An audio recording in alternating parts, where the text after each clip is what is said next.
Everyone in life has mentors, whether they realize it or not.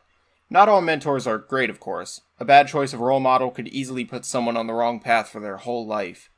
However, the very rare occurrence of an amazing role model could change someone's life forever.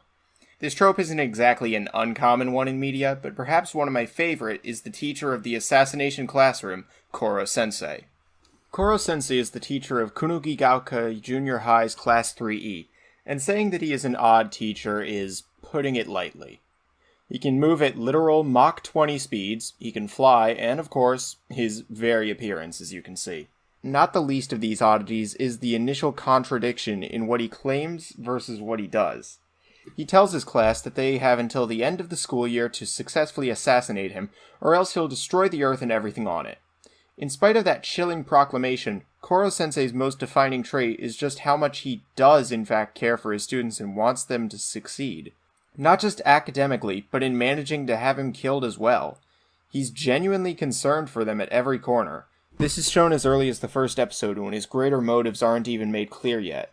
As Nagisa tries to use himself as a suicide bomber to get Koro-sensei unexpectedly killed, a plan that was forced upon him by the bully Terasuka that would have surely failed anyways with his insane speed and reaction time, Koro-sensei goes out of his way to threaten the families of Terasuka and the other students that encouraged this plan, and he has the power to back that threat up.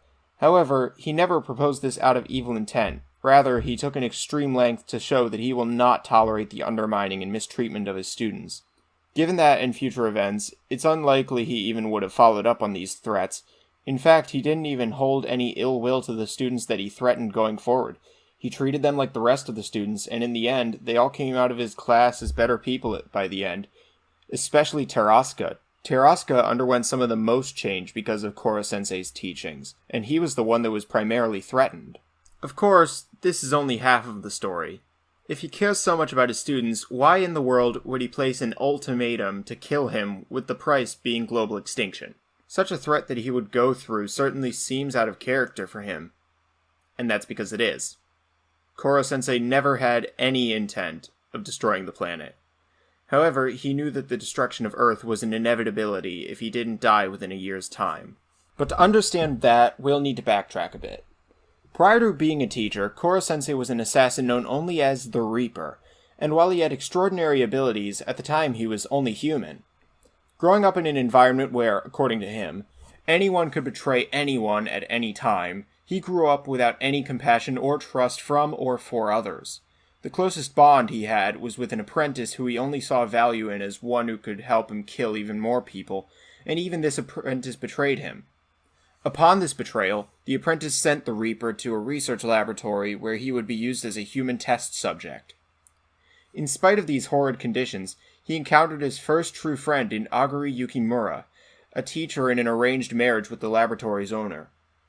For the first time, the Reaper was able to form a genuine bond with someone, and with that, he was able to learn compassion.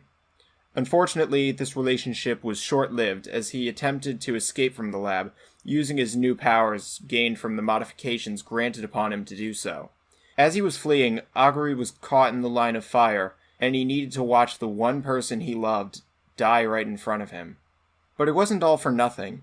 He still truly learned compassion from her, and lamented how his life had amounted to nothing but death for others. And in that moment, as he resolved to teach Aguri's class, the very same Class 3E we see throughout the show, in her stead, in hopes of improving all of their lives like she did for him and would have done for them, Koro-sensei was born. However, he soon learned that his time was limited, as within a year's time, he would blow up and explode the entire planet with him as a result of his mutations. Even still, he used that limited time to its fullest to enrich every single student's life as much as he could. Even as he prepared to allow himself to finally be killed by his class, lest his mutations cause him to explode with the planet. He calls off each and every one of their names, and he sent them off the way they knew him all along, with a smile.